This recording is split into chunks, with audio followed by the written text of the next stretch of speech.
ಮಾಜಿ ಸಚಿವರು ಮತ್ತು ಶಾಸಕರಂತ ಬಸವನಗೌಡ ಪಾಟೀಲ್ ಯತ್ನಾಳ್ ಅವರು ಇದ್ದಾರೆ. ಅವ್ರನ್ನ ಸರ್ ನೋಡ್ರಿ, ಇದು ಸರ್ಕಾರ ಒಂದು ರೀತಿ ತುರ್ತು ಪರಿಸ್ಥಿತಿ ಹೇರಿಕೆ ಮಾಡಿದೆ. ಒಂದು ವಿಧಾನಸಭೆ ನಡೆದ ಸಂದರ್ಭದಲ್ಲಿ ಯಾವುದೇ ಸಮುದಾಯದವರು ಮನವಿ ಪತ್ರ ಕೊಟ್ಟರೆ ಅದಕ್ಕೆ ಹೋಗಿ ಗೌರವ ಕೊಡುವಂಥದ್ದು ಮುಖ್ಯಮಂತ್ರಿಗಳ ಜವಾಬ್ದಾರಿ. ಸುಮಾರು ಲಕ್ಷಾಂತರ ಜನ ಇವತ್ತು ಸೇರಿದ್ರು, ಶಾಂತಿಯುತದಿಂದ ನಡೀತಿತ್ತು.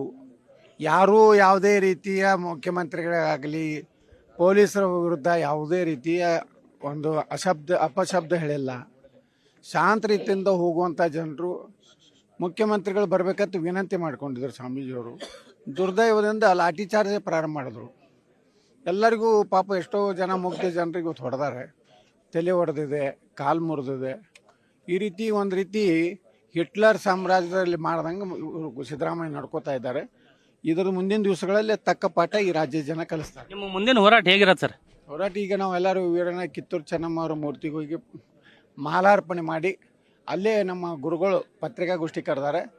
ಅಲ್ಲಿ ಏನು ಮುಂದಿನ ಹೋರಾಟದ ರೂಪರೇಷೆಯನ್ನು ಅವರು ಪ್ರಕಟ ಮಾಡ್ತಾರೆ.